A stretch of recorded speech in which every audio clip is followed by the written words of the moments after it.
You're listening to the Black Eagles podcast with Sinan and Kaan Bayazit. Ahmet Dursun Sergen aldı. Sergen Bülent yan yana. Sergen Bülent. Sergen. Orada Tümer var. Tümer'e doğru aksın kaybetti. Tümer topu aldı. Sergen aldı. Gol! Gol! Gol! Sergen attı. Sergen attı. Şampiyonluk geldi. Sergen attı. Şampiyonluk geldi. İbrahim'in pası. Yuma. Şimdi Ahmet. İkinci gole gidiyor Beşiktaş. Ahmet. Ve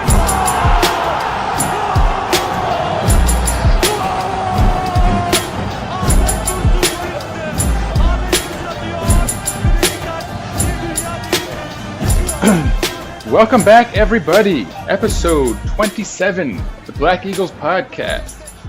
Your host, Sinan here today, live from New York City. And I'm solo. Surprise, surprise. Today, we've got something special. Kaan is once again on assignment, interviewing a special guest about a subject that most Beşiktaş fans should know more about than they currently do. How do I know that we should be knowing more than we do? From interacting with Beşiktaş fans. Most of us are probably involved in social media to some extent, be it Twitter, Instagram, even Facebook, I suppose. And in the process, you come to learn that people have certain expectations of the club and of who they should be bringing in and how much they should be spending. And of course, most of these expectations are far beyond a realistic scope of what we should be able to expect. And so Kaan, in service of the community, is doing us a big favor here. He's rounded up an expert, Can Okar, someone who's very well versed in all things economic. And together, they will be enlightening us all about the inner workings of our finances as a club. Now, of course, things will return to usual this coming weekend. We will be returning to action on Saturday against Yeni Malatyaspor. But because of the international break, because of the space we've been given as such, we figured we'd take this opportunity to, as always, educate and enlighten our listeners so we can remain the most educated wing, knowledgeable, if you will, wing of the Beşiktaş fan base.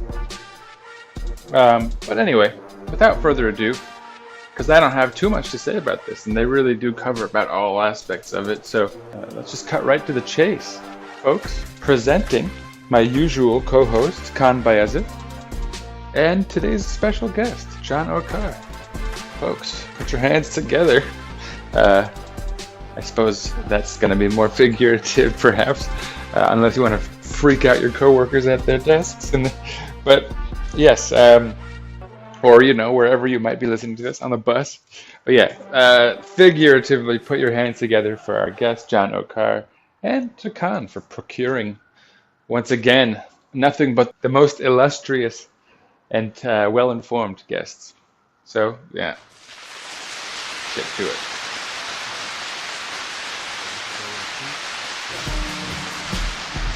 Hello, ladies and gentlemen. Welcome back to the Black Eagles podcast. Today, I have a special treat for you. I have a very special guest with me today, Can Okar, joining me live from Switzerland. I believe you're currently in, Can? Is that correct? Yes, in Zurich these days. And he's a financial expert with a background in banking and a lifelong Beşiktaş supporter. Can, welcome to the show. It's a pleasure to be here. Thanks for inviting me. It's a pleasure having you, and we're going to delve a little bit into the current situation of Beşiktaş, the financial situation, because I have the impression, and I'm definitely not, I don't have a financial background as you do, Can, but I try to keep track of the finances, that kind of stuff, I keep an eye on it, and I try to interpret it with my own limited knowledge. But I have, over the years, encountered a lot of, I don't want to call it ignorance, but people are not very well aware of the financial situation of the club. They expect big money transfers constantly. Even, during the Fed year, I guess people were understanding but in the last couple of years, it's moved back to expecting the big bomba transfers. And we see that throughout Turkey, Galatasaray, Fenerbahce, who are in similar positions, if not worse, financially than Beşiktaş are. Beşiktaş a couple of years back, of course, had their Feta season, as I already alluded to. It's something I always thought that Galatasaray should have done as well, but they didn't. They decided to stay the course in a way, and they're kind of paying the piper for that now. Fenerbahce, who I think always the image that was being portrayed in Turkey was that they were the better off, the financially strongest of the three big Turkish clubs. But recently we learned that that's not true, at least not in the case when it comes to their debt. Their total debt was announced at 621 million euros, if I'm not mistaken, which is massive. It's more than Beşiktaş and Trabzonspor combined. Obviously, Fenerbahce have a much larger income than, for example, Trabzonspor, so their smaller debt compared to Beşiktaş's larger, Fenerbahce's larger, Galatasaray's larger debt is it has to be put in the right context, and that's something that people often forget. But long story short, I think for people who are interested in learning a little bit more about the financial situation of the Turkish clubs, of Beşiktaş in particular, it's very interesting to have somebody like yourself on who knows a thing or two, and more even than that, about the financial situation. So, in a nutshell, right now, how would you describe the current financial situation of our club and compared to our rivals and in general? It's worth starting by pointing out that Beşiktaş are in a far better position than they were when we went through the FEDA process. That's been helped, I think, in part by Fikret Orman and the different style of management that is an improvement, at least fiscally, over the Demirören period. But it's also a lot to do with the success on the pitch, and in particular in Europe.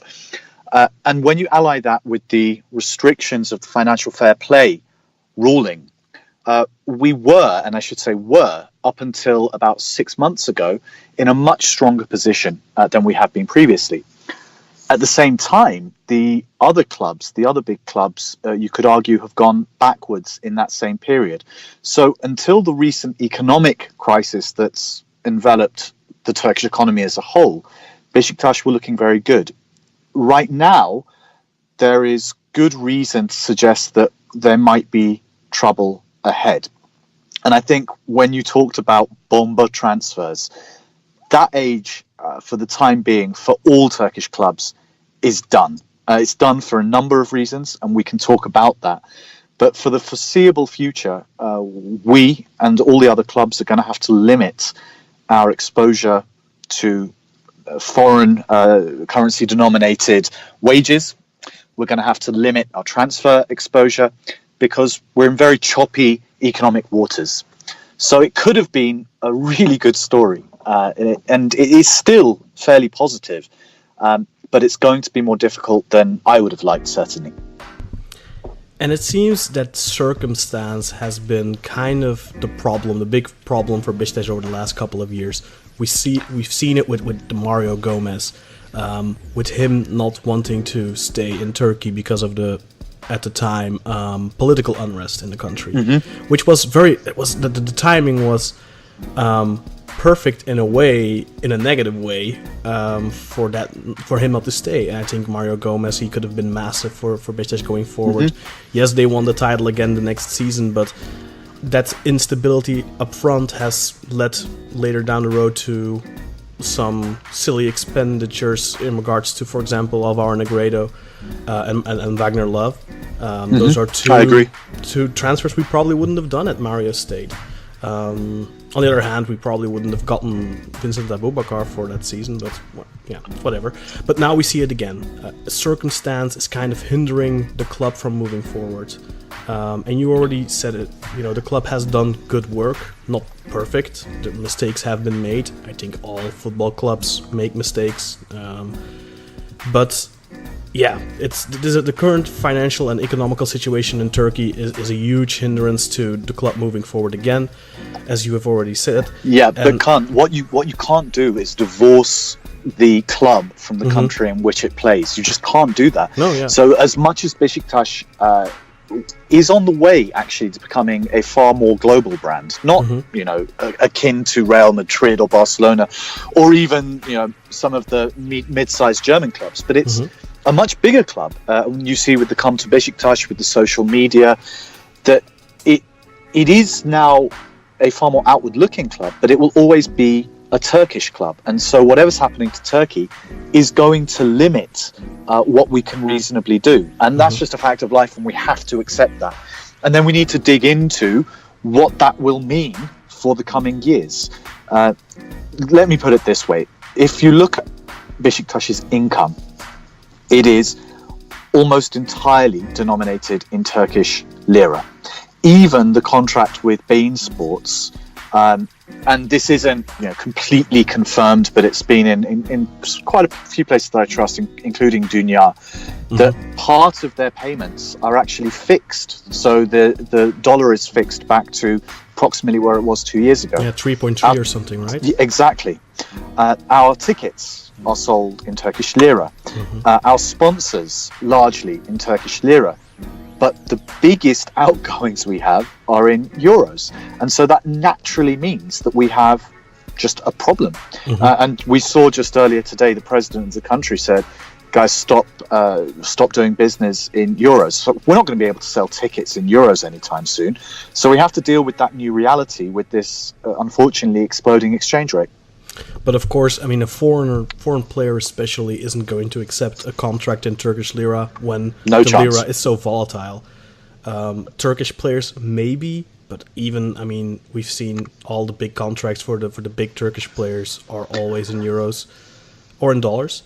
I mean, the fact that we still pay Mustafa Pektemek 1.7 million euros, and obviously that will always come up. The fact that we're paying Veli Kavlak about the same amount, and they are good players. So Gökhan Töre, Caner Erkin, these are good players. We're still paying them just under 2 million, and it's euros.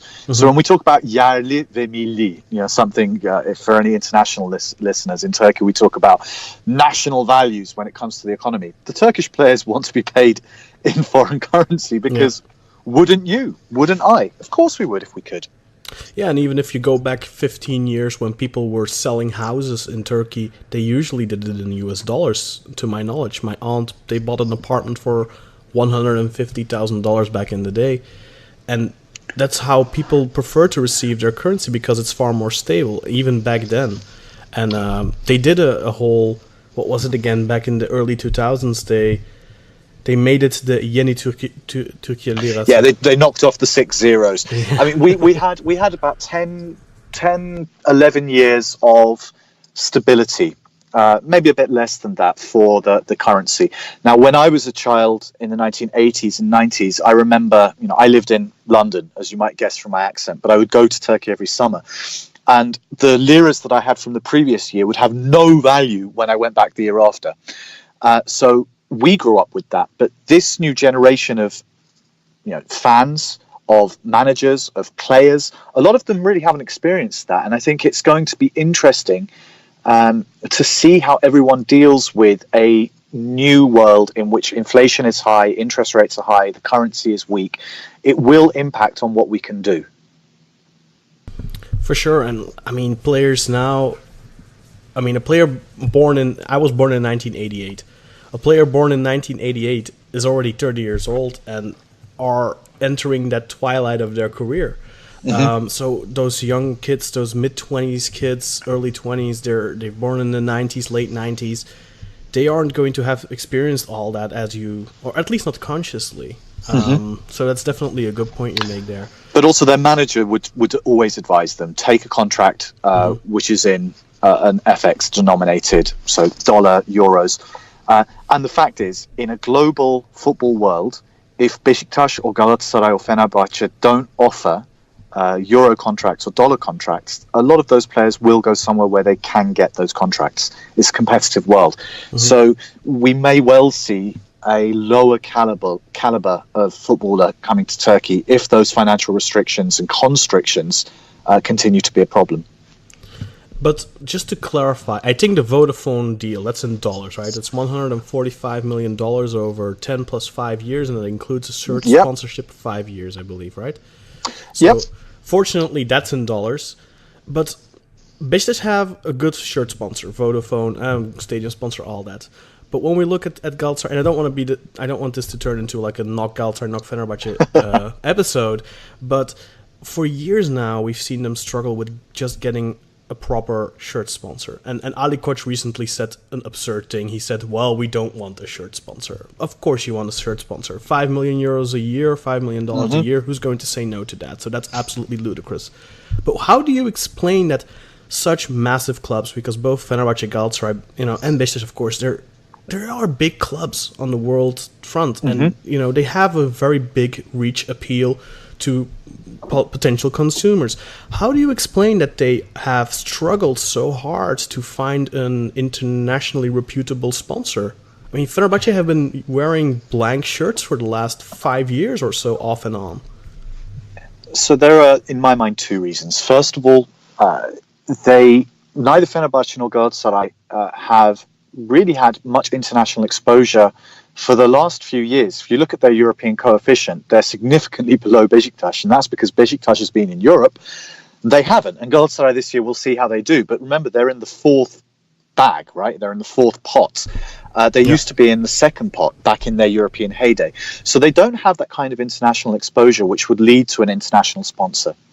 Second, if I were them and I were getting offers of maybe 2-3 million, and these are long-term offers, normally for over 4 to 5 seasons, I may well say, look, I'm going to hold out because I believe that the value of the real estate on my shirt is actually 6. So I am willing to forego 1 year at 3 in order to maybe get that success. And Galatasaray, if they have a good year in the Champions League, would increase their value. And so it's about protecting what they believe to be their brand value. Now, Beşiktaş, it was actually a bit of a masterstroke because it was also done with the stadium. So the whole package of the Vodafone Stadium and all of Vodafone is very much associated with Beşiktaş in Turkey. Now, across in terms of their advertising, in terms of the offers made to stadiums, it was a great deal and it was made at a good time. And Vodafone got a lot from it because of all of the exposure we had both in the Europa League run to the quarters and topping the group last year, and the unfortunate Bayern Munich, I call it the Vida accident. But they did a good deal. Galatasaray, I think Fenerbahce are waiting, and it's a dangerous game because if you lose 2 or 3 years, then it doesn't make much financial sense. You start to see a hole in your accounts. Yeah, but I think that applies to Galatasaray. They've been holding out, and when it didn't come, they took a Turkish sponsor. I don't remember exactly what it was called. Was it Dumankaya, I think? Yes, they took for a while. And then now they have NEF, and they had Huawei for a year too, which is a big name nowadays. It wasn't really 2-3 years ago, but it's become a bigger name on the. And given how much we want to be in China, I mean, Huawei in China is a massive brand. I mean, and the phones that they make are actually extremely high quality. So that if they continued that, actually, they might have overtaken us in China. But those kinds of brands are very interesting. But you were going to say Fenerbahce is different, obviously. Yeah, they have had, of course, the Turkish Airlines for their European matches, as has Başakşehir and Galatasaray. But did they have Yandex 1 year? I think they had Yandex for a while, so Russian company. Yeah, which is a search engine like Google, basically. Although in Turkey we only use it to get through traffic. That's the sort of main brand of Yandex. But this season, no shirt sponsor. Last season, no shirt sponsor. I mean, holding out, okay, but like you said, it's been a while for them. Do you think that they're making a mistake, especially given the current financial situation of the country? I mean, 5 million euros right now is a hell of a lot more than it was 3 years ago. Yeah, I mean, Kaan, we haven't been sitting in the meetings, which I assume someone like Ali Koç has been sitting in since he took over. My assumption is that they're just not getting the offers that they think value Fenerbahce sufficiently. But clearly, they also have quite significant outgoings. Fenerbahce have been left in, as we understand it, quite a difficult situation by their former president of 20 years. So Aziz Yildirim has maybe left a difficult spot for them. I can't see somebody as influential as Ali Koch not finding a sponsor by 2019. So I think next year you will see a sponsor for them, a main sponsor. Yeah, honestly, I expected Arçelik to just become their main sponsor straight away. Yeah, maybe Koch would become their main sponsor. But I mean, Ülker, if you remember, really did a lot back in the day with their basketball team.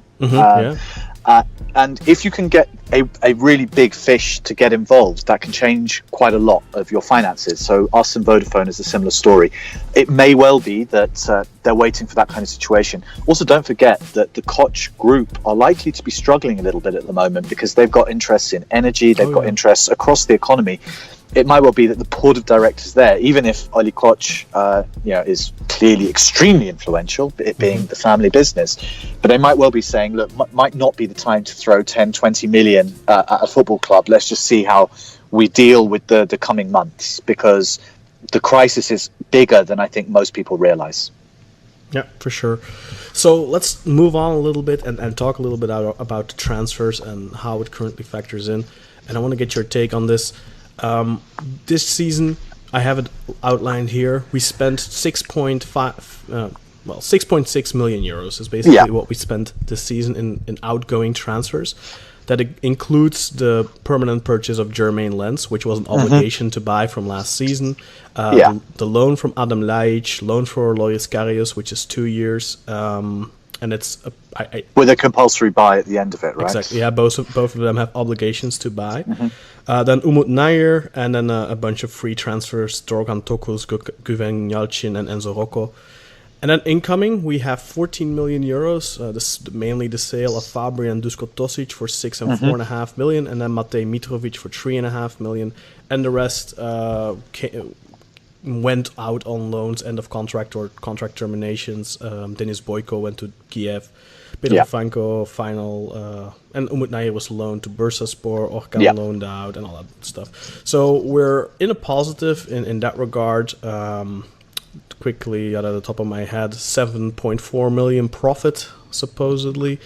So that's positive. And of course, when I'm talking about this, the main thing want to lead into is our financial fair play settlement, which for the past 2 years we have met a full break even, and the past season was, I believe, the first of 2 out of the 4 years that we were supposed to make a full break even, and we made a small profit. I think it was 10 million lira or something. But we have to do that again this year, and it seems almost impossible given the current financial situation of the country. And no Champions League money, which is huge, which is roughly 40 million euros that we won't have. If we go far in the Europa League, we may bring in 15 million. So there's already a deficit there of 25. So we're in the positive in regards to transfer income, but are Beşiktaş going to be able to make that break-even requirement? What do you think? I think it's going to be tough, I'll be honest, because there are a number of different moving parts there. If you look at, for example, the amount that we get for TV rights, and I think we should always consider everything let's consider it in euro terms, just for sake of ease, because a lot of our outgoings are in euro terms. A lot of what we get in TV rights, as we said with Bein Sports, is likely to be capped at around 3.3, 3.4 when we know that the dollar is above 6. So that is going to be declining income. We know last year that we got a little bit lucky, thank God, that Başakşehir messed up their qualification for the Champions League. We got 100% of all of the media rights in the Champions League. So not only was it more money, but we got 100% of that pot. This year, I double-checked, there are 3 clubs, and I think it's the cup winners. Akhisar get 40% of that pot, and it's a much smaller pot in the Europa League, and Fener and us get 30% each. So it's 30% of a significantly smaller pot. So in terms of media rights, we are from a high last year where we were on close to, I think, $60 million in total, compared to Galatasaray and Fener, who had under half of that. Now we are going to be dropping severely. And then if you look at what we, on the other side of the ledger, I assume that ticket prices, again, will drop in euros because we can't increase them by 50%. I'll again assume that thankfully we get some income from Vodafone, but a lot of the other income will be dropping in euro terms. Our outgoings in 2016-17 were in lira to 258 million, right?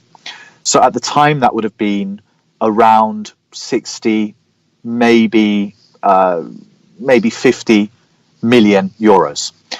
Now, in euro terms, that hasn't really changed, and we can talk about who's left and who's not. But when you multiply that by 8 instead of 4 or 5, you suddenly see that rising up to 500, which was our entire income last year. But now we're going to have less income. So the only way you fill that gap is literally by winning the Europa League. And even then, I think you struggle. So this year is going to be tough. But remember, financial fair play isn't necessarily about breaking even on the bottom line. It is about ensuring that you break even on your transfers. And then it's obviously there are some obligations there in terms of your cost income and in terms of your debt obligations. We may well not find ourselves being punished, but it might be that FFP just continues in the same way that it has for a couple more years.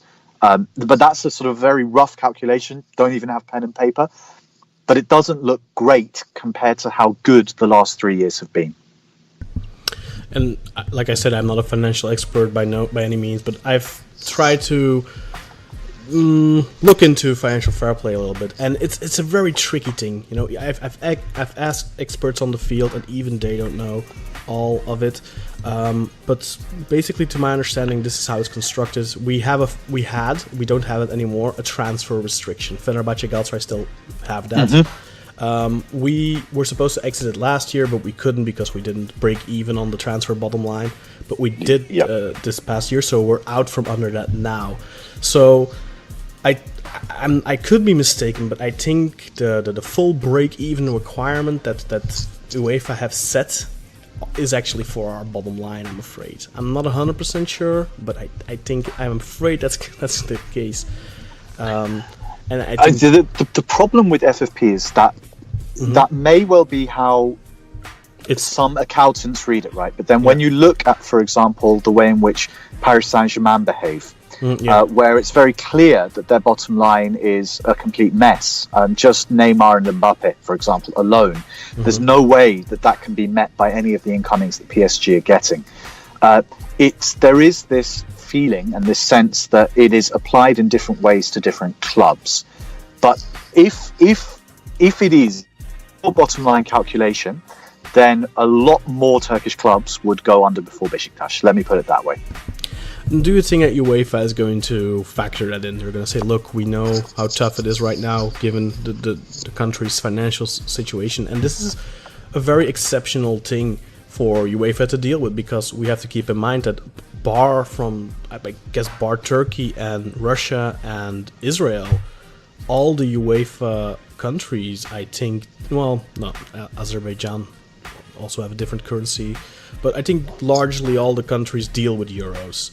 So they don't deal with the same sort of financial or economical breakdown that we have. Well, Greece have had their problems, of course, but it's a different situation. Do you think that UEFA will factor that in and say, look, we see that you really did your best here? So basically what I'm getting at, is it worth for Beşiktaş to say, look, we're going to keep trying our best, or on the other hand, we're just going to take all the risk and we're just going to go for Champions League next year, which basically what Galatasaray did last year, because they spent so much just to bank on that title, I think. Yes, and that bet came off, but at the end of the year we saw they had to clear up, actually, and probably sold players who they really didn't want to sell and probably shouldn't have sold. I think selling Gomez and not basically buying a new striker will really hamper them this year.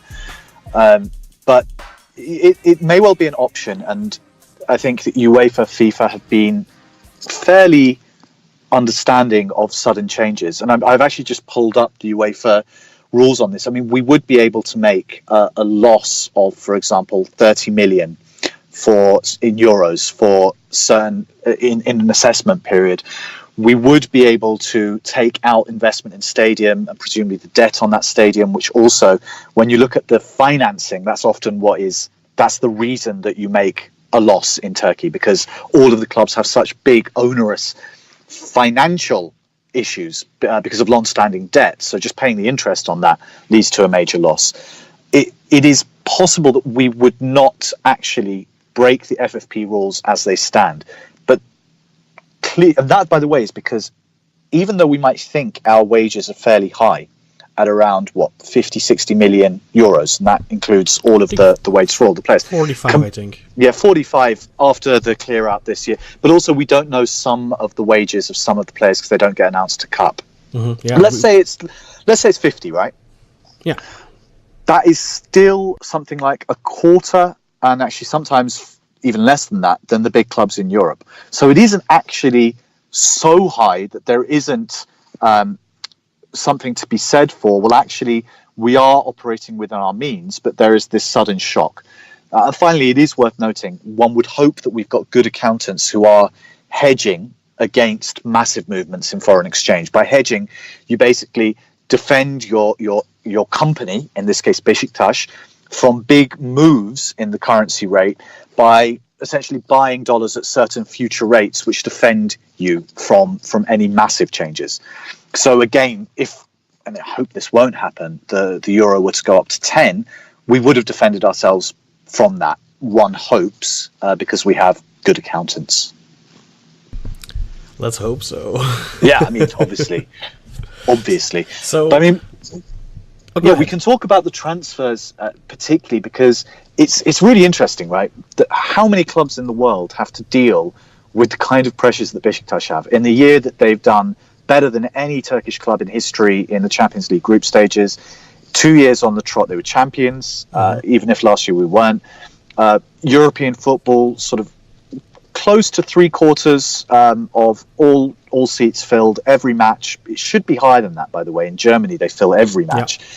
We should be higher than that. I agree. And I don't see why it isn't 41,000 every game.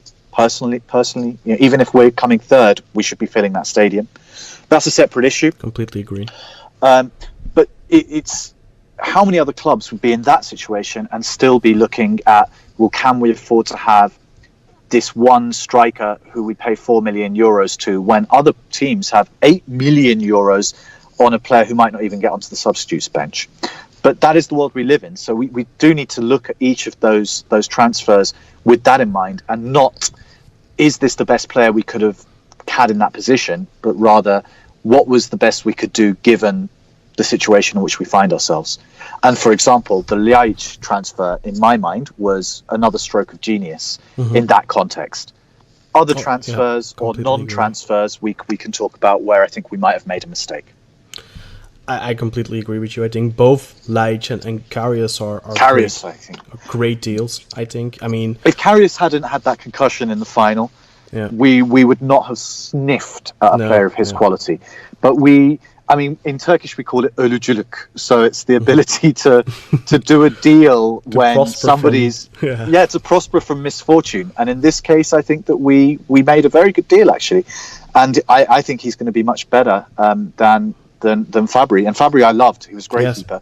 But given that Tolga was our only option, even that one save that Karius made on his debut. And even if let's say the match did not end as we wanted it, but that one save alone told me this is a high quality keeper. I completely agree. Just when I saw him go, who was it that was going on goal? No, I don't remember his name, but the Bursa player. Yeah. And I was still for a fraction, my mind was, oh no, this is gonna be a goal, and then I remembered, no wait, we have Karius, and he saved it. And then people blamed him for the goal, but I really don't. The second goal. The goal, we can see that they blamed him for it, but to me it was... That's not his position, that's the defender. The defender let his man get in front of him. You should never allow the defender to get goal side. I mean, I'm sorry, you don't blame that on the keeper. Unless, and this will take time, remember, a goalkeeper and two centre-backs, Right. you'll remember from your footballing days, it takes time to build that unit, and that the communication will take time to build. But I get the feeling that Karius is better at marshalling the defence than someone like Fabry. Fabry used to get depressed. Seriously, I remember Fabry would make a mistake and you could see it on his face, that he would just be down and he would stop talking. And last year, Pepe sometimes had to just wake him up, like, come on, man, get back in the game.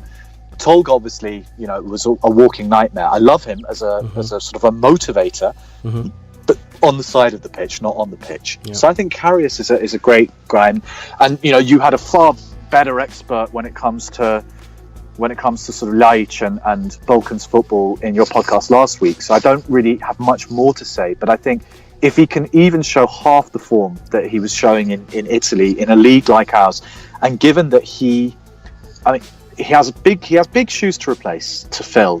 Talisca gave us a lot of goals over 2 years, but I don't think Talisca was a team player. And I get the feeling that we had a problem last year in supplying our strikers. It wasn't just the strikers' fault. The past 2 years, really. I mean, Talisca... Yeah, I mean, Abubakar and Cenk. Remember Cenk? Look, here's the thing. You hear a lot of people saying, we got a lot of good money for Cenk, and Cenk, didn't score that much in the league, but he was good in Europe. But Cenk was both a striker and a winger. He was a connector and he was a hard worker, and he would make runs in some of the passages which were of Premier League quality. Yeah. We've been missing that because that's something that you will never see either Quaresma or Babel, or certainly Lens, do. You just won't see that. So we were missing both Cenk and Abubakar. Between them became a Mario Gomez. Then last year, suddenly, you basically have none of them in the second half of the season. And Alvaro Negredo has never been that type of striker. He never was. We expected Wagner Love to do that, but Wagner Love is in his mid-30s. Yeah. And he's a small guy, and what he could do at Akhisar as the single player on the team versus what he could do for us, it was very different. So I think that Laic will open up passages of play that we will hopefully see, if he's not, and I always call them the butchers of Anatolia. He's a slightly smaller player, right? And Talisca, he looks thin, but he's quite a powerful player. As long as Laic is not kicked about and doesn't have maybe disciplinary problems, which a lot of those players can have when faced with a game in Sivas or a game in, against players who basically have just been told by their manager, more often than not Turkish, to just kick lumps out of Beşiktaş. I liken Beşiktaş to Arsenal in England, and I support Arsenal in England as well, by the way. The two teams are quite similar in how opposition break them down. 90% defence, kick, small niggling tackles. The referees always let them get away with it. Yep.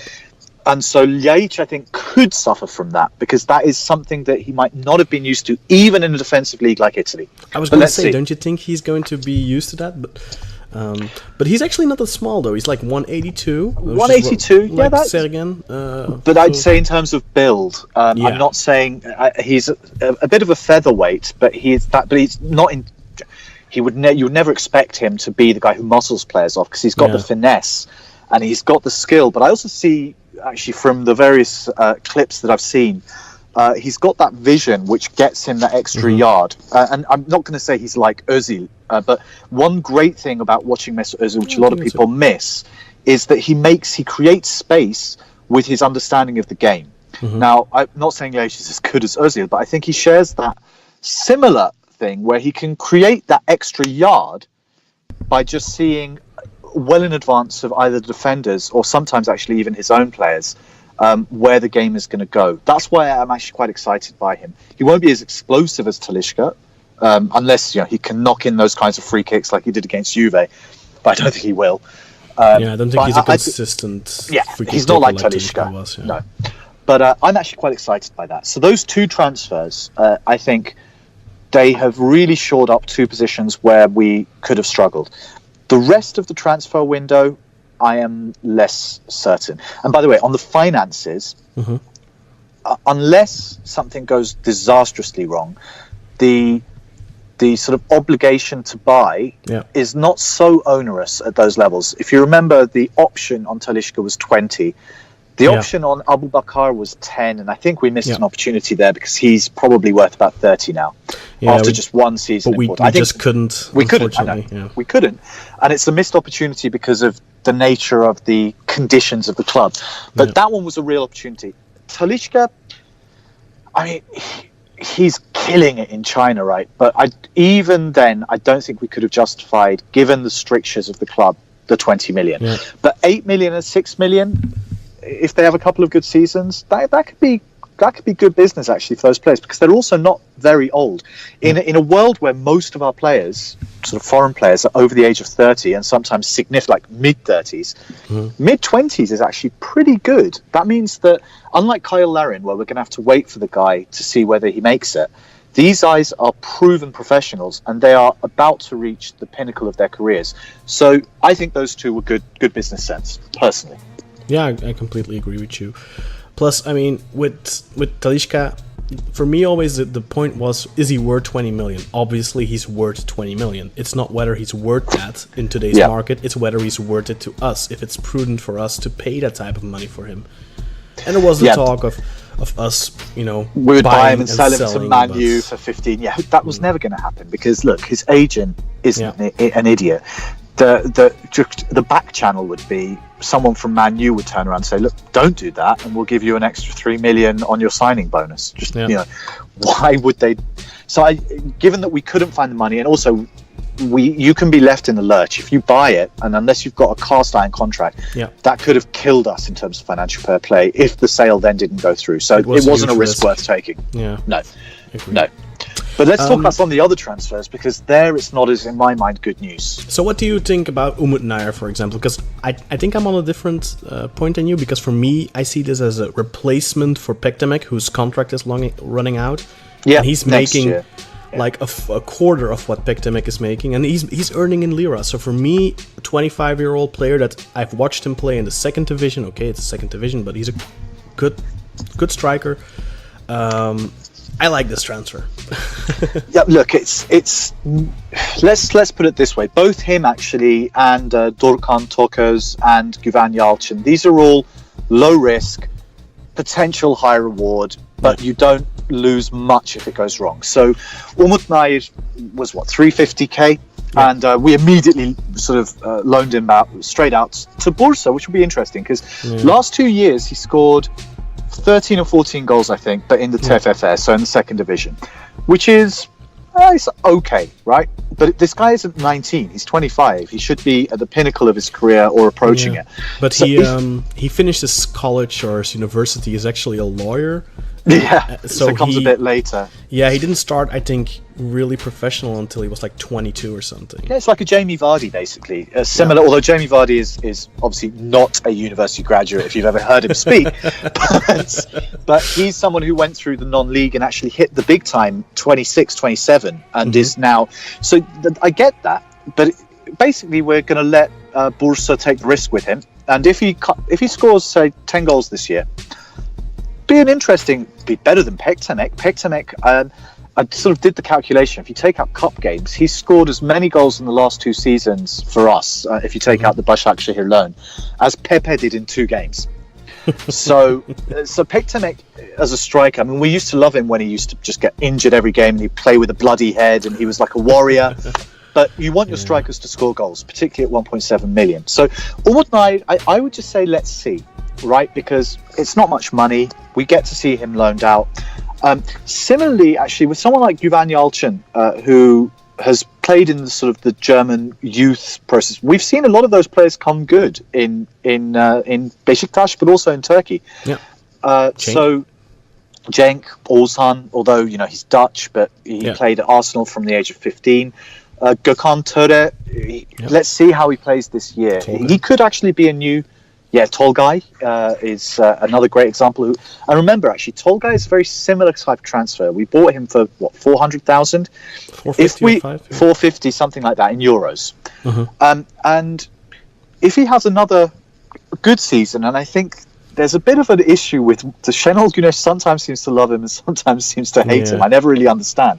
But if he had a good run of games, He's the sort of player who you could sell on at 10 million, actually, Tolgai. So that's the potential. And Cenk is another one. You buy on a free transfer and you sell on for, maybe 20, 22, depending on sort of how many goals he scores and 22 so on. up front and up potentially to 27. Potential 26, I think it was. No, 27, but it's never going to happen. That won't happen because I think that involves Everton being in the Champions League or something Champions crazy League, like that. 25 goals or Goals something. a season, yeah. That's not gonna Unlikely at best. Particularly now that Richarlison, who is I think going to score a shed load. He scored 3 and 3, just scored 2 for Brazil. So Cenk is going to be in a much better team, but I don't think he's going to be the key striker with someone like Richarlison playing next to him. But that's a separate thing. Funnily enough, he's setting up a lot of those goals, though. I think he's gone back to where he used to play in the same team as, say, Abubakar, or when he was on rotation with Gomez. He's sort of playing that secondary striker, or actually going out onto the wings and interchanging with Theo Walcott. So they could have a very interesting team at Everton this year. I wouldn't be surprised if they do something quite big. I'm not saying Champions League, but, top 6 perhaps. Let's hope they get Champions League. Hey, it gives us more money, right? Exactly. But when you look at all of those transfers, so Umut, Dorukhan, Güven, these are all potential, and Dorukhan actually played a few minutes in some of the Europa League early games.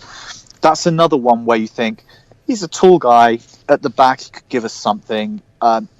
It's low risk. Build-up. Yeah, and in a world where we're talking about goalkeepers, right? Jordan Pickford at the World Cup for England, even goalkeepers, and Guardiola talks about all 11 players being good on the ball, being able to build up. We see this also with Çağlar Soyuncu.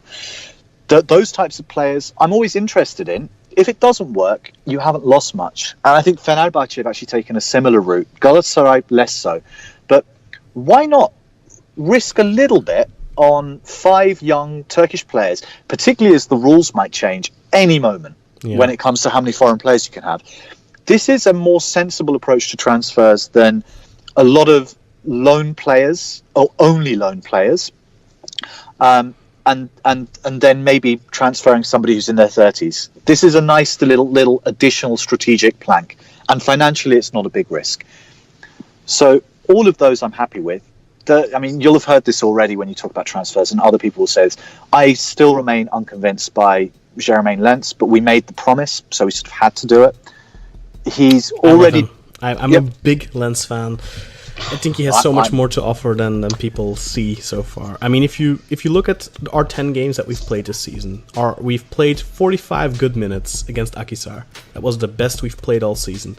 And I think the main reason for that was Lens, because he involves other players in the build-up of attacks a lot more. Where Quaresma, he'll give the ball to someone, but he'll always expect it back. He doesn't run deep. He doesn't make those runs to stretch the defense. He's always, I agree with you. He's completely predictable, and I love Quaresma. Don't get me wrong. I love him. I think he's a great player. But Lens offers more, and he helps to destabilize and wreck some havoc. If you remember Jermaine Lens in the 2 teams that he played for before us, so Sunderland and Fenerbahçe. Both of those, and I hate any Fenerbahçe fans listening will hate that I say this, but they're counter-attacking teams. They're not pressure teams like us. True. And Jermaine, when he was playing for them, was a pure counter-attacking assist player. Very quick, either down the wings or even actually down the channel. He could get forward quickly, and he could get the ball to someone perhaps in 6 or 7 seconds from when he got it. That is not how Şenol Güneş Beşiktaş plays. Now, unless we plan to do more of that, but the limitation is that Fenerbahçe would draw teams in, particularly Anadolu teams. Anadolu teams, at least last season when we were double champions, were still playing 90% defence. Now, maybe because we don't have a sort of a recognised forward line, we will invite a little bit more pressure. Then that opens up the kind of play that you think Jermaine will excel at. And Akhisar are the kind of team, by the way, that will allow you to do that. But Akhisar are also the kind of team who are okay with losing 4-0, but they'll try to win 2-1 as well. I don't think that's true of most teams. So we can agree to disagree. I'm not saying Jermaine is a bad player, but I just wonder whether he fits, and that's why perhaps last season was not an amazing season for him. Or maybe you'll turn out to be right, but that will be largely because the opposition treats us differently now that we're not double champions. But I also think that Şenol Güneş doesn't utilize him well enough because, for example, against Bursaspor, we take the lead early on in the second half. And Quaresma it was one of his worst games, I think. In minute 55 or minute 60, you have to take him off and you have to put Lens in. That's the perfect scenario for him. Like you say, counter-attacking football. How many of those counter-attacking opportunities we had did we utilize? It just all stops. We're too slow. Those are the games where Güneş needs to put Lens in on the hour mark or a little bit earlier, and then you can capitalize on that, or you can't maybe, but sometimes it'll pay off, sometimes it won't. But he's never done that with him. I don't understand that. Lens strikes me as a confidence player. And so when he went on that string of he kept missing these great opportunities, I always used to say to myself, at least he got into the opportunities, right? Mm-hmm. But he did squander a lot last season. The question is, if he were to get on a run of both playing minutes, because I think that will improve his fitness, but also if he could bang in 2 or 3 goals in a month, he's the sort of player who might get more of that. But genuinely, then we have to take that risk of playing him more often, and that does mean dropping Quaresma, or it means dropping Babel and maybe switching wings. And is that something that Güneş is willing to do? What 3 years have told me so far is that that's not the type of manager he is. But let's see. Let's see what he does this year, because it's a different challenge this year. And I think Lens had that confidence going into the season. He had a really good training camp. He had really good early games in the season. Okay, it was against questionable opposition and Tórshavn and all that, but he had the confidence, and he was our best man in terms of form until he got completely flatlined by that Erzurum goalkeeper, who kind of knocked the wind out of his sails. But, that one we were sort of forced into anyway. It's I would love for him to do well, and to be honest, now that we've potentially also got Gökhan Töre back, and let's see if he ever really fully recovers sort of his old explosive speed, and if also he can get over his character issues. I think that's the main thing. I mean, with him, he reminds me of a sort of a Paul Gascoigne type. I'm not saying he's as talented as Paul Gascoigne, but if you remember, that type of player who is actually phenomenally talented, is naturally explosive as a footballer, but it's always a battle of their inner demons versus their ability on the pitch. And we're yet to see whether Gökhan is going to be able to overcome that player who pulled a gun out at the national team, right? Because those are the extremes. On the one hand, he can run for 60 meters at high pace and score a great goal. I remember that volley he hit against, I think it was Fenerbahce, Galatasaray in the derby. There's that version versus the version who does crazy things, and he needs to grow up. But if all 4 of those wing players were to really start performing, and if we could rotate them properly, and we'll have to, because I mean it's still 6 games in Europe, even if it's Europa, it's still games, and it's on Thursday as well, which is more difficult actually than playing on the Tuesday-Wednesday rotation. Then we will have a better season than we did last year. I'm knocking out Europe, obviously, and we're not going to have a better season than we did last year in Europe. but in the league, well, unless we win the Europa League, or semi-final.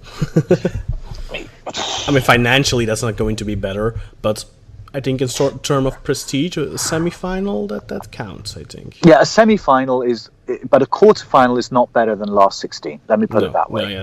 In Champions League, but a semi-final is also because it's that one step away. But let's not get ahead of ourselves. We still have to get out of the group. And given that, I almost thought UEFA had fixed all of those draws for the Turkish teams, because every single Turkish team, from Galatasaray through to Akhisar, us included and Fener included, like if I had drawn them personally with like open balls, I could not have got a better draw, to be honest. It was a good draw, yeah. For everyone. For Akhisar, I think it's tough. But but I mean they're in the 4th pot. It's still they could have had much worse than that. Galatasaray's draw couldn't have been better, I think. Literally could not have been better. I mean, there was a danger if we'd drawn, say, from the first pot got a more difficult Europa League draw than they got in the 4th pot from the Champions League. Let me put it that way. We didn't. Fortunately, we were in pot 1. But even in pot 1, we could have had AC Milan, I think, from pot 2. Yeah, we could have had Real Betis, I think, from pot 3. I mean, all of those, that would have been a more difficult group than Galatasaray got. But anyway, just to go back to the transfers, Enzo, we're going to see, but now that, and this is where we have to talk about who we didn't sell. That's also important here, right? If we go back to the finances, Enzo Rocco, I think, was bought because we 100% thought we were going to sell Vida. We 100% thought that after he got to the World Cup final, that we were going to find a buyer who, I think 20 million was unrealistic, but certainly above 10 million. His wages are over 3 million, plus, I mean, he had the signing on fee, but He makes we could have made a killing, and he has another 4 seasons. Yeah, another 4 seasons, because we've only had him for half. That would have been, given we had him on a free transfer, a net benefit of about 22 million in terms of locked off the balance sheet, in terms of future expenditure and basically free money. When we couldn't sell him, Enzo Rocco now looks a little bit like, well, what are we going to do with this guy? Because Pepe Vida, I actually don't think is a very good partnership personally. I think Pepe Tosic was better. I think that Pepe Medel is better than Pepe Vida. I think that Pepe and Vida, positionally, there is a reason that we let in such similar goals. Crosses from the left wing, in particular, seem to always cause us problems. So not selling Vida, and this is not to say that he didn't do a great job at the World Cup, that he might not be a good defender, but that sort of questions then why do we have Rocco? And it means that we've got a bit of an issue, I think, at centre-back. And it also means financially, there is 3 million there that we didn't think we were going to have. Similarly, by the way, in terms of who we didn't sell, the last-minute inability to basically somehow trick Galatasaray into taking Wagner Love. Well, we was our own fault because we wanted money for it. Yeah, but that's nonsense. But there was no, like 1 million or 1.5 million additional income at that point when you would be getting rid of, I think it's 2.5. So it's not 1. a small 9. Amount, 1.9, right? Yeah. That we're not going to be playing that guy very much. And honestly, I think that when he does play, that he's not adding too much anymore. We shouldn't play him too much because if he plays 25 games, he'll automatically extend. Yeah, so clearly he'll play maximum 24, right? Unless we're very stupid. Or he'll sort of sneak on at the end of the season for a sort of last-minute sub. But I think that not getting rid of him, so that's 1.9 plus around 3.1, so we're up to 5 million already. And then, of course, the big one that we all have to talk about, which is Negredo. And Negredo is 4.3. Yeah, so that's 9.3. Now, multiply that by, on a good day, the euro at 7, let's say 7.5 average for the year, and let's say it's 9. That is already approaching 70 million lira. That was in, say, any year before this year, around over a quarter of our entire wage bill. That's insane. That's a lot of money that we're paying for players who we didn't think we were going to be paying for. And then you're not even counting Mustafa Bektemek yet. Yeah, but I mean, to be honest, whoever signed that contract with him needs to be taken out to the back and shot, because that is a crazy contract. Old Elder style. Yeah, I mean, that was a disaster, and it's not Mustafa Bektemek's fault for signing that contract. Whoever gave him that contract, no one's ever going to buy him from us, given that he's injury prone, doesn't really score. Even on loan, I don't think people would have taken him. Yeah, so even on loan, if just to pay his wages doesn't make much sense, particularly with the new euro. So, not even if you pay half of it yourself. I mean, that's 1.7 million. That's 850,000 euros or something. Which Anatolian club is going to pay that?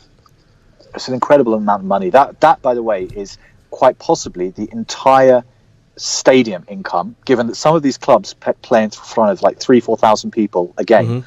That would be their entire income from tickets for an entire year.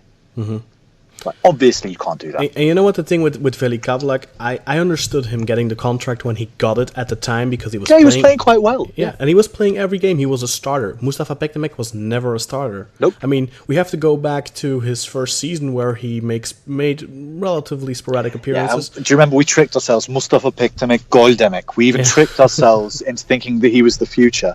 Yeah. But so what you're left with then, if you also add that 1.7, is nearly, not quite, but nearly 100 million Turkish lira a year of money that, to be honest, I would rather Kyle Larin over Negredo. In the context of pure finance, Negredo's actually had quite a good season, by the way, so far. Without him, we wouldn't still be in the Europa League. In the league, he's been better than last year, and I'd like to see how he links up with Laic. But the thing is, who's Negredo going to pull the ball? Essentially, he holds the ball up.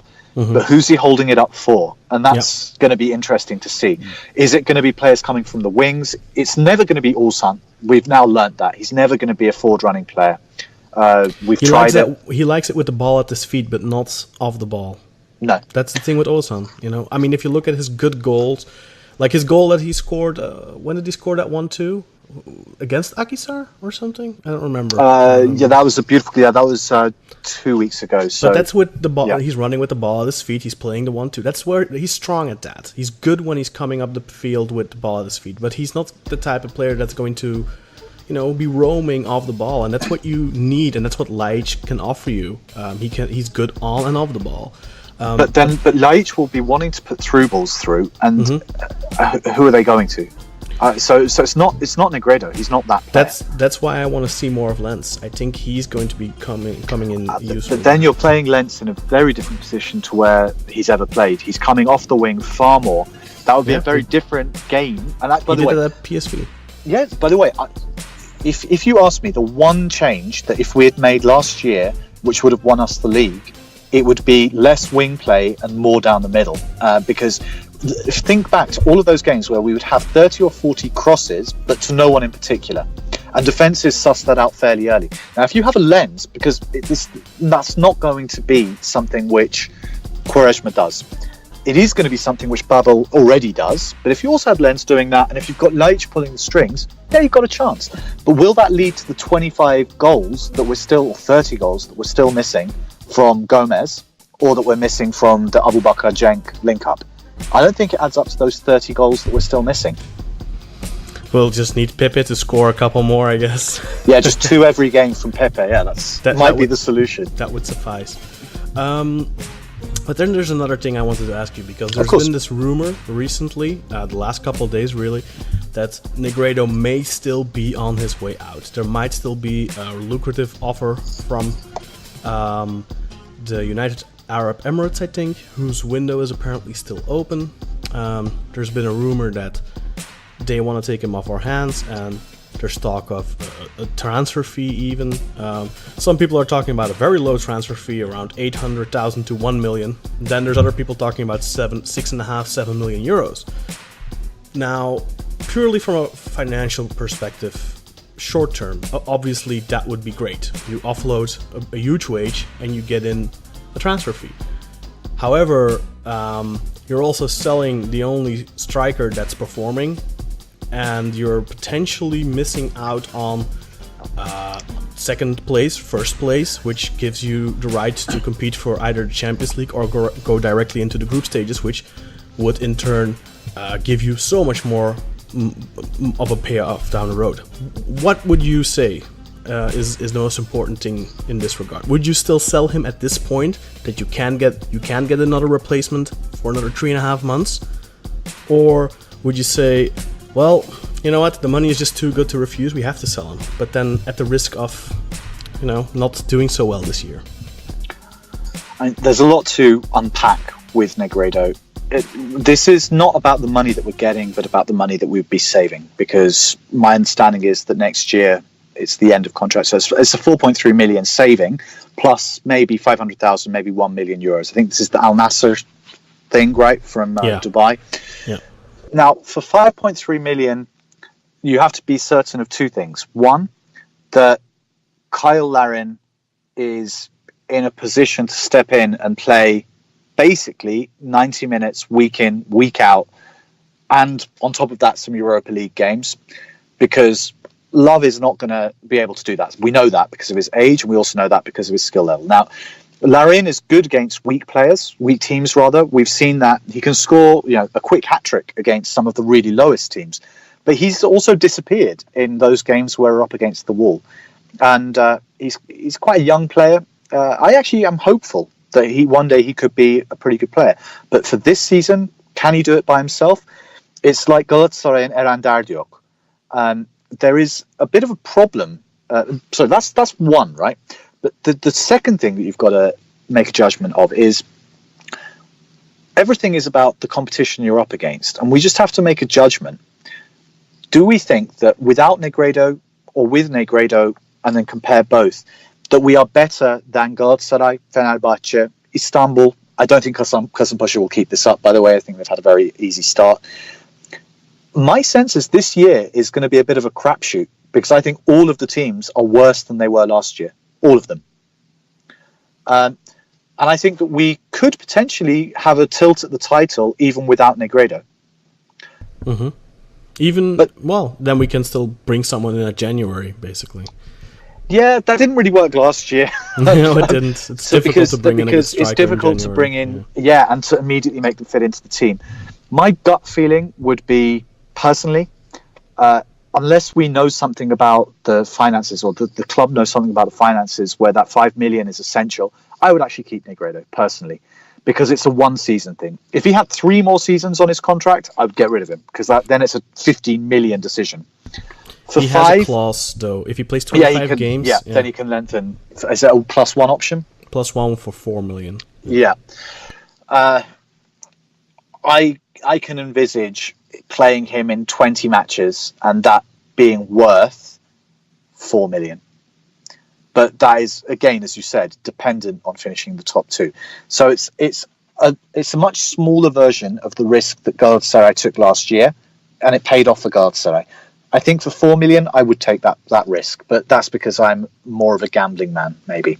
But it should be seen as a bit of a gamble. So in purely financial sense, it is that kind of thing where it's 50-50, and you have to say, it depends on whether he would have scored 10 goals, or it depends on how bad the Lira crisis gets, because 5 million euros, so 4.3 of that, probably 4 is left, plus the 1 million you might get from Al Nassr, that could be worth up to 40 million Turkish lira, which, by the way, our match day income is around, I think, 70 million lira. Think about it in that context. On the season, yeah, that's true. Yeah. So what would you say if the offer was 6.5 or 7 million euros? Does your mind change then drastically? For Negredo, obviously we would never get that money, but yes, I would sell him in an instant. I would sell him eyes closed, and I'd give them Pectamek for free.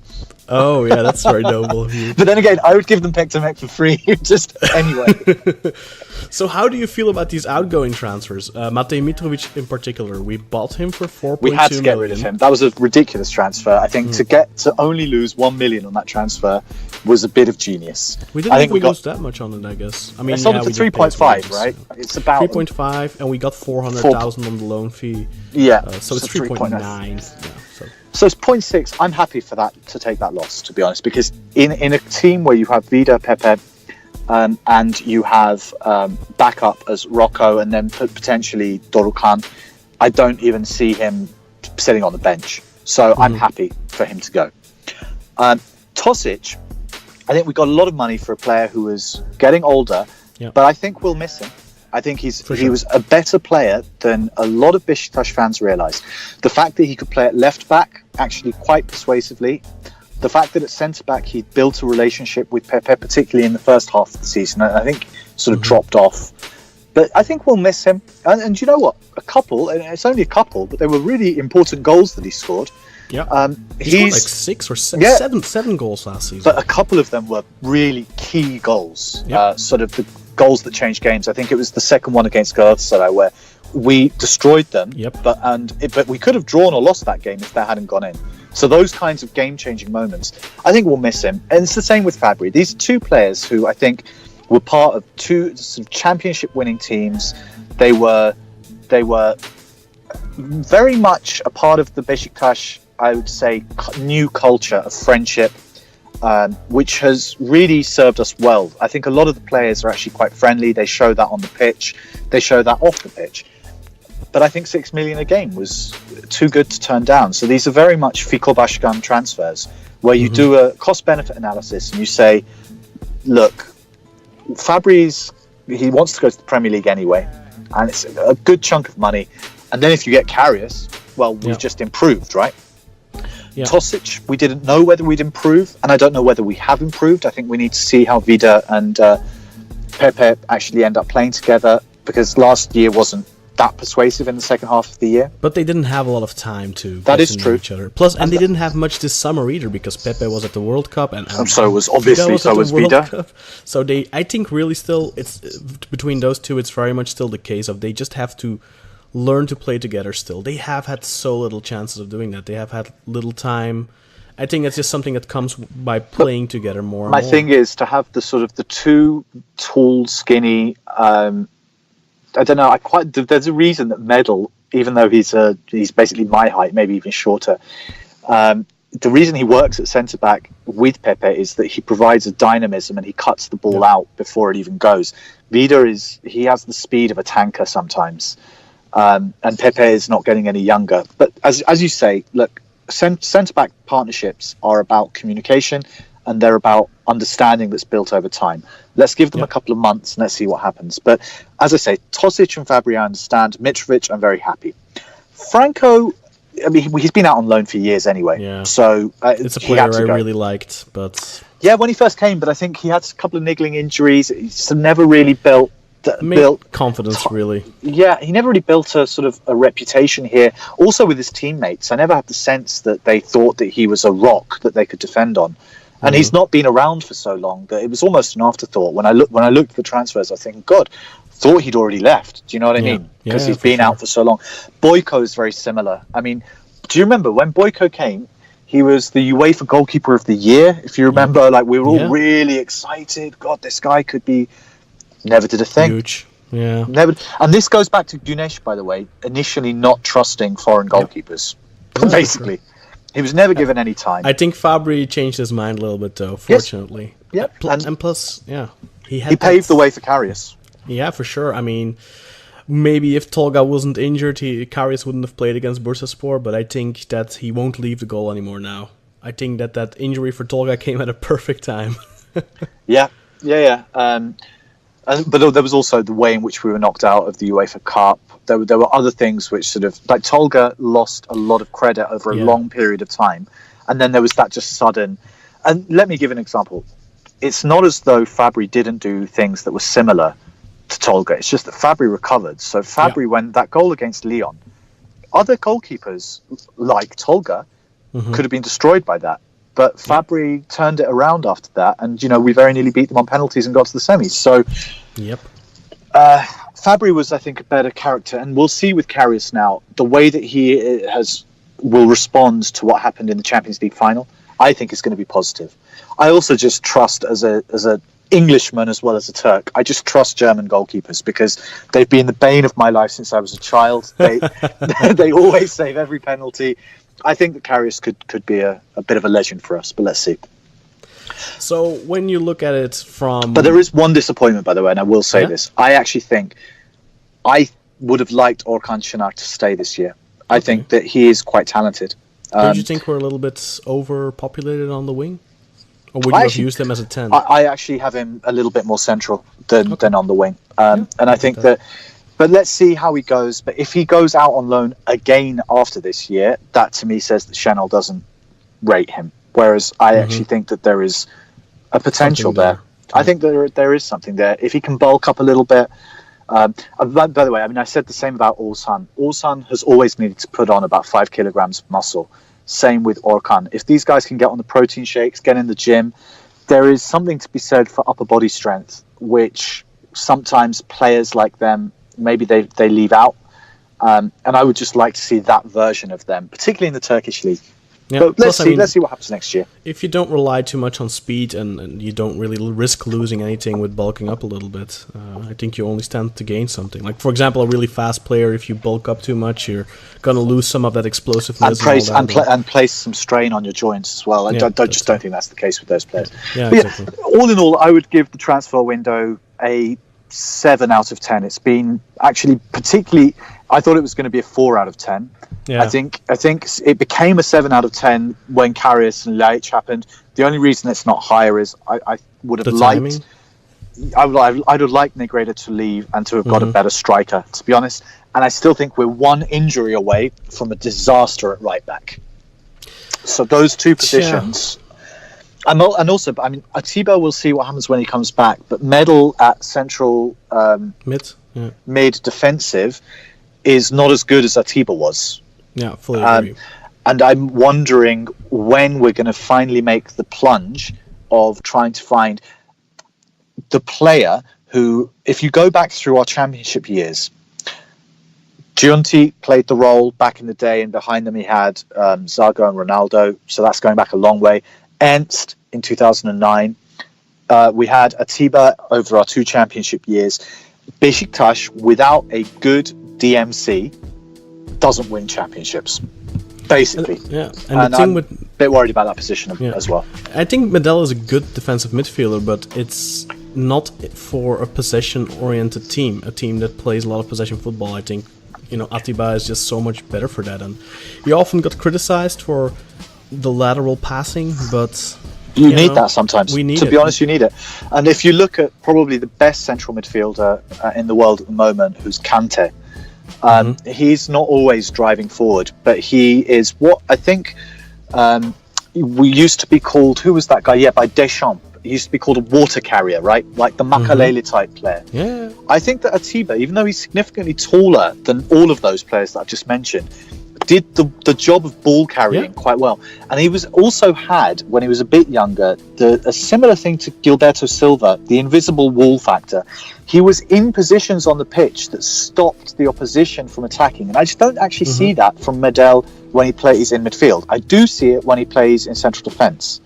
I think in central midfield, Medel is confused as to whether he should be looking backwards or looking forwards. He's not a natural, in my mind, in that position. Yeah, at Inter they preferred him at centre back too. They really didn't like him at the defensive. Yeah, because I think he gets confused in that position. That's my honest view. But I would be delighted to have that opinion changed.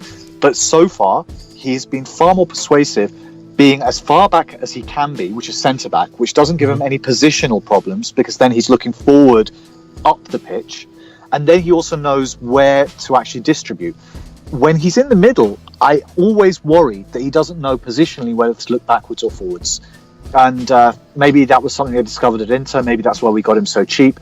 But let's see how that works out. But at the moment, he's no Atiba. And I perhaps expected us to have signed a central defensive midfielder this year. Obviously, we needed a number 10 more. But that's why I give a 7. I think that we'll struggle at striker, and we are at 80% capacity at DMC.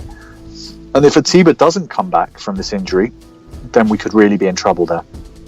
Fortunately, he's back in full training now, but he wasn't registered for our Europa League game, so I don't know if that's maybe a sign of the coach doesn't want to overplay him, and just doesn't want to. Maybe it's a way of saying to himself, look, I don't want to have him as an option, so I don't play him, because otherwise I'm going to be tempted to playing him anyway.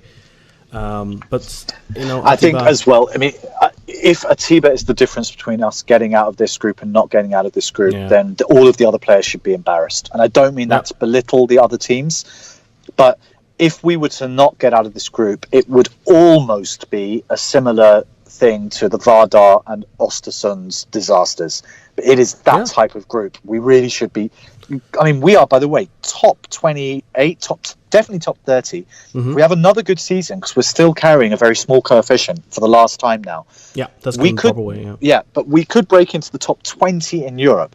Now, if you're at that level, this group doesn't require Atiba, to be honest. We'd almost certainly be in pot 2 of the Champions League next year if we qualify. Which is massive. Let's not get ahead of ourselves, but yeah. Although, I mean, some of the rules in next year are changing a bit because of the 4 automatic, like England and Italy and so on. And this is actually an argument I've had on Twitter about this. A lot of people don't care about the UEFA coefficient. I care, but only for one reason, which is that we are on the cusp now of losing the automatic Champions League spot. If we drop even one position and then something happens around, who wins the Champions League, Beşiktaş have been carrying the entire Turkey coefficient now for 3 years. The entire coefficient is now is Beşiktaş, basically. A few thousand points here or there from Osmanlı, from Başakşehir, and going back a few years, Galatasaray. And it's really Başakşehir that's been letting us down, I think, because in the last 3 they've been years doing they've it on been in Europe. purpose. Yeah. Which is a disgrace, by the way. It's a disgrace. I was really angry with Başakşehir last year, and I don't know if you know Paul Saras, if you know him. No, I've not heard. Well, he's an English commentator, and he said to me, like, he was like, nah, man, getting out of this group, no, blah, blah, blah, that wasn't... That were always going to struggle, but they were close, and they played their B team, and I think they could have definitely qualified last season from their Europa League group, and then in the qualifiers, okay, they are unlucky due to their low coefficient, they get tough draws, but how do they ever expect to do well in Europe if anything but the Champions League counts for them? I'm sorry, I mean, Burnley is not a tough draw. I know they're in the Premier League, but come on, it's a club with a massive budget compared to Beşiktaş. We've talked. Well, the thing is, they're not the. It's quite difficult to actually do financial analysis of Başakşehir because, let's be honest here, and both of us, there are limits to what we can say, but these guys have 2,000 attendance, right? So they get nothing in terms of match day. I think they got like 3 on average, or 4 3 nowadays. Maybe 4 on a good day, but seriously, it's no one goes to watch them. And it's no one's buying their T-shirts. Yeah, and by the way, a lot of them they don't even sell there. their T-shirts. Their shirts don't get sold. So these guys, their sponsors, lo and behold, are all in some way or other related to the Turkish state. And they're paying pretty high wages for some of these players. Like to get Arda on wages from Barcelona, to get someone like Adebayor, to get not Nasri, that was Antalya, but Clichy. These are not cheap players. And the fact that they would basically sell out Europe, and thankfully they never win the league, and I hope they never do, but now twice they've got close, and it worries me that one day they would, because they are not, in my mind, on an equal playing field to all of the rest of the clubs, because there's something going on there in terms. We talked about sponsors at the start. We talked about the finances of being a Fener or a Galata and not being able to get sponsors. These guys are getting sponsors left, right, and centre. I find it disappointing, given all of that they would then go and embarrass Turkey in Europe by playing reserve sides, and the fact that it affects the coefficient. And in turn affects my club, Beşiktaş, potentially. If we were to drop below, say, Switzerland, then all of a sudden, even if I win the league, I might not get to go to the Champions League without having to beat someone in the playoffs. I'm sorry, but that is just unacceptable behaviour. And it impacts me as a financial person as well, because I'm unclear of the fairness of the finances behind that decision-making as well. But sorry if I get angry about this. No, this I completely. I think we're completely on the same wavelength here. It's just something that frustrates me so much too. And the thing with Fenerbahce and Galatasaray last season, I think they may want to act as if it was kind of all on purpose, but we know that they are never going to willingly go out against Östersunds and Vardar. That's just too much of a embarrassment for them. And Östersunds actually turned out, just to be a bit defensive for Galatasaray, they actually turned out to be not that bad. They even beat my team, Arsenal, albeit having lost the first game massively. And they got out of the group, I think, right? Yes, they did. Yeah. And remember as well that Galatasaray hadn't made half of the transfers. All that being said, Östersunds were in the 4th division like 4 years ago. And they're a big success story from a very small base. Vardar, similarly, didn't actually have too bad a season. But if we had been knocked out this year, and we would have if Alvaro hadn't scored literally a last-second goal, that would have been approximately as embarrassing as what happened to them. Yeah, completely agree. And with all due respect for Lask, because I think they're a fine team, come from a fine league and all that stuff, but Beşiktaş, Galatasaray, Fenerbahce, they have to beat these teams. There's no excuse. I remember years back when Famagusta knocked out Trabzonspor and just how that is just not. I mean, we've seen it we've seen Apoel Nicosia and these Cyprus teams doing quite well in Europe, but still for Trabzonspor, even they have a certain responsibility towards the coefficients of Turkey.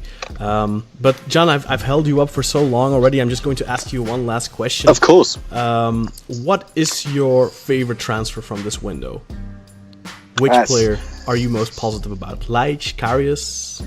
I am going to say it's obviously those two, and I'm going to plump for Karius because the alternative to not having Karius was going to be a season of Tolga Zengin. I mean, it's just for me, it's more of a game. Thinking about economics, it's a cost-benefit analysis, and my cost-benefit analysis there is Karius or Tolga. On the other hand, of course, I think without Laic we would have really struggled, but at least you could have tried putting Tolga there. I know he's not succeeded at the number 10 position, but having said that, those two will change this season from potentially battling for third, fourth to potentially battling for first, second. We already, we shouldn't be on 7 points. We should be on 9. I actually think the defeat was actually pretty fair. I know we could have drawn that game, but it was a bit of a disaster. They happen, though. I can sort of accept those disasters twice in a season. I'd rather lose a match like that to Antalyaspor in that fashion than losing a derby, for example, with a questionable referee decision or something like that. And there Antalya played intelligently. It was disappointing to lose at Vodafone, but I mean, their time wasting was great. I mean, I hated it, but it was very effective. They killed the match after our second goal so effectively. It's an art almost. It's a negative art, but it's an art form really. And did you notice how they used their subs before the 65th minute? Most clubs would save their subs for the last couple of minutes to, but they used those subs, and one they were forced to use due to an injury, but they used them so early to kill the tempo of the game. I completely agree. So for us, I think we've got two good players who, given all of that context, where we're on 7 after 12, maybe we should have been on 9, but I think we could still play for top 2 with this squad, particularly because, and I've said it before, the Turkish league is contextual. If we're in this problem, everyone else is in this problem as well. And I actually want to finish by saying there are 2 other transfers which I found very interesting, but not by us, which I think will be important. One is a very interesting one done by Fenerbahce, which might tell us where Ali Koç wants to take them, which was the Berke Özer transfer. Now, I think that he could be wasted because they have a lot of options at goalkeeper, but that is the type of transfer which I'd actually like us to be doing more of as well. I mean, Altınordu, we should just be watching all of their games and seeing what we can do there. So that's interesting, but I think a lot of their transfers are going to be debatable. So Ayew, Slimani, I prefer, to be honest, the players that we have over them. Galatasaray, the one thing that could save them, despite the fact that they're going to really struggle without basically a striker, but I think that there are 3 transfers there, but 2 of them are basically ensuring that what they've had before will come back. Nagatomo is a good player. I quite like him. I love Adriano, but he's a good player. And I wish we bought, not just because they're both Japanese, but Kagawa would have been an interesting transfer if we'd pulled it off. So that's one that I would say I wish we could have got that. I think it would have been great. Onyekuru, I think, is going to score actually quite a few goals this year, but let's see. Great player. But the one that will be key to them succeeding or not is Ndiaye. If they can get Ndiaye to slip back into how he was in the first half of last year before he went to Stoke, Galatasaray for me are still favourites because of those moves, and I think we're probably second.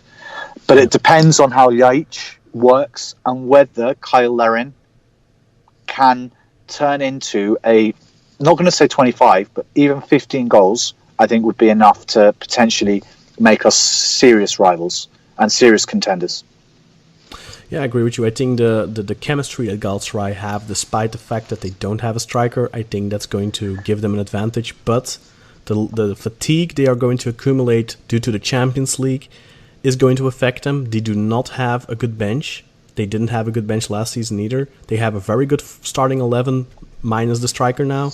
I think Aaron Derdiok is still suitable for the Turkish league, but come on, it's like trying to go from Gomez. Sorry, it's from Mario Gomez, right? It's trying to go from that straight to Kyle Larin. forgetting that Abu Bakar and Cenk Tosun. So to go from a guy last year, Gomez, who scored 30s, right? That is an incredible return. Goals, 29. That is an incredible performance. To go from But that to an untested. But if you compare Buffet Gomes to Mario Gomez, still, I mean, there's still a huge difference there in quality. Well, Gomez was a better player.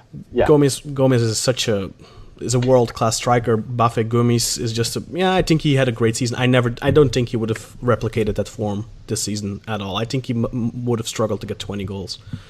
And even if you look last season, I think 9 of his 29 goals literally came against, like, in matches they won like 6-0 and stuff like that, where he scored like 4 goals in one match against Karabükspor or something that was already relegated and they were playing youth players and all that stuff. But I completely agree with you though. But look, I'm positive. I think it could have been much worse than it was. If we go back to the finances, they could have been much worse than they are. I still wish that we'd saved about 70 million lira of wages, which we're now going to have to pay.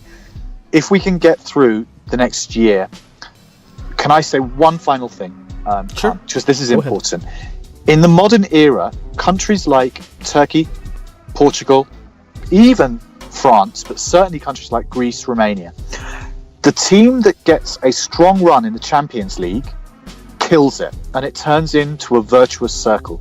So we had 2 years on the trot of that really high income. Now Galatasaray get it for 1 year.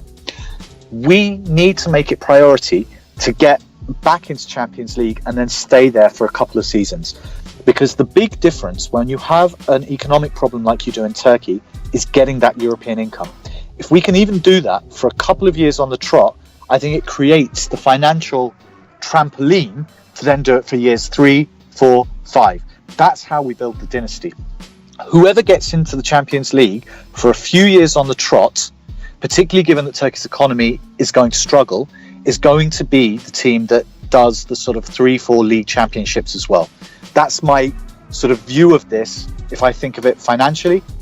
And it's also what you see when you look at other European countries which have smaller domestic markets. So for me, this year is actually a much bigger make or break year than perhaps we realise. And the Champions League is the potential golden ticket to a financially stable future. Fully agree, and I think we missed out on an opportunity this past year. Yeah, it could have been 3 on the trot. Yeah. If we did that, I think we would have been set up for dominance for years to come, even with an aging squad. But John, now we have to start again. Thank you very much. I hope that you will come on again in the future, because finance it never ends. So I would love to have you. I would love to have you on again, maybe. At the end of the season or in the middle of the season or somewhere where you can find us sometime. Thank you so much. It's always a pleasure, and I'll be listening until then. Oh, that's great to hear. Keep up the good work. Where can people follow you, John? Just quickly, let's leave with that. I'm just on Twitter, so CANOKAR on Twitter. So Can Okar, Can Okar. Can Okar, and not Emre Can or whatever they say in England. Can It's Okar. definitely Can Okar, yeah. Give him a follow, people. Thank you for listening, and from us at the Black Eagles podcast, good morning, good afternoon, good evening, or good night, wherever you may be listening. Thank you, John, and goodbye, everyone. Bye-bye. Okay, very nice. Folks, that was Can Okar at CANOKAR on Twitter. He will probably be our resident financial expert, I'd imagine, for the podcast going forth. So get used to that slick British accent, if you will. And yes, thanks again to John for stopping by and giving us all the info. Once again, we're keeping our fan base the most enlightened, informed, and knowledgeable quadrant, wing, section of the Beşiktaş fan base. So, yeah, you guys, I hope you enjoyed that. Certainly, we are all more educated for it. And Kaan, as always, thank you for procuring nothing but the most illustrious guests for the Black Eagles podcast. On that note, I don't think there's a whole lot more to say. As always, stay tuned. Upcoming will be our match against Yeni Malatyaspor, Saturday, the 15th. That's going to be at 1 p.m. here in New York City, Eastern Standard Time. So I think that's about 7 p.m. for those of you in sort of Western Europe, perhaps, or maybe that's Central Europe. I don't even know where Kaan is. I don't know. You Euros can figure that out. But yeah, 1 p.m. Eastern Standard Time for those of us here on the East Coast of the Americas. Yeah, I think that's about all I have to say. Guys, thanks for tuning in. As always, 27 episodes deep. Fan base is growing, but that doesn't mean we can't grow more. As always, let everyone know about the sensation that is the Black Eagles podcast. Pass it on, if you will. And yeah, signing out, Sinan Schwarting at Sir_Rights_a lot. But yeah, as always, all that stuff's gonna be in the description. Thanks for tuning in, guys. And I would be remiss if I did not say before signing out, go Beşiktaş. So yeah, hope we have a fun Saturday. Bye everyone. And as always, stay tuned to the hashtag after the beat. This is not a trick.